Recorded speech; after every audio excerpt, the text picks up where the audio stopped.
Hello, welcome to Inkscape for Teachers. I'm Geoff Phillips, and in this tutorial I'll just be explaining some of the settings and the workspace that I like to work in Inkscape.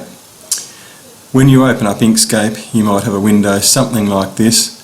I don't like these icons on the right here, the snapping tools.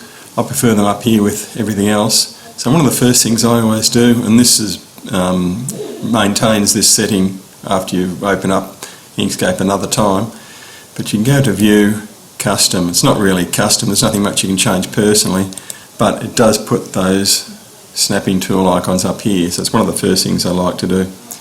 Another thing is I often don't want a document border here. If you were presenting to a class it probably just gets in the way. You can go to File, Document Properties, and under the Page tab there'll be Show Page Border. You can take that tick out, and I think that produces a cleaner environment. Another thing under that Document Properties, I should have done it while I was there, File, Document Properties, is under Grids. If you have a grid already there you can edit it. I haven't, so I just create a new one. I like to change the spacing to 20 centimetres, that's a nice size grid, but you can set what you like there. I go OK.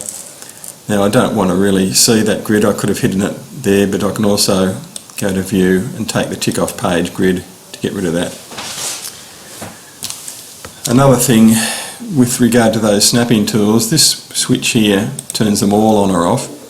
So if I turn that on, then there are subsets. There's another subset if I turn that off and then on. You can see the main one I have is Snap to Cusp Nodes.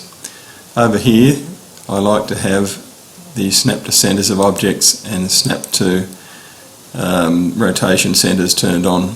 So if you're not getting the snapping behaviour you want, you might try some of those. The other thing I like is a one-to-one view. You may well open up Inkscape in this view. I just press 5 to produce the page view. Just pressing 1 on the keyboard gets you to one-to-one view. Panning with the mouse wheel, just rolling up or down, or holding the mouse wheel and dragging can change the view as well.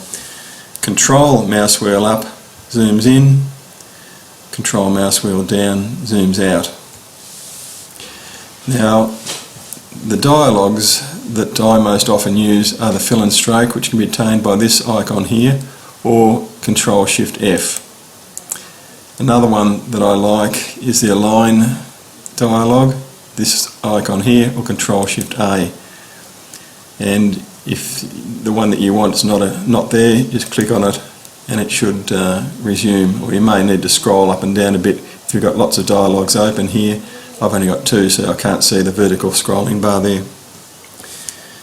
Other shortcuts I've listed here: S for Select, N for the Node tool, that corresponds to this icon and this icon, R for Rectangle, which is this icon, E for Circles and Ellipses, hence the E, Bezier Pen tool, which is this one, a B, the Dropper tool, D, and Rotate are the square brackets. For example, I click on this text here, left square bracket rotates 15-degree increments, right square bracket rotates the other way, clockwise.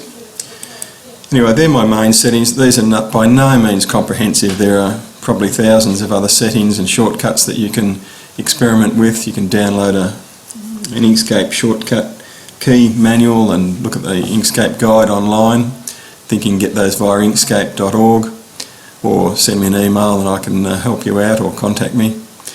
But if you have any other questions, as I say, feel free to contact me. But that completes this brief explanation of how I like my Inkscape workspace. Thanks for watching.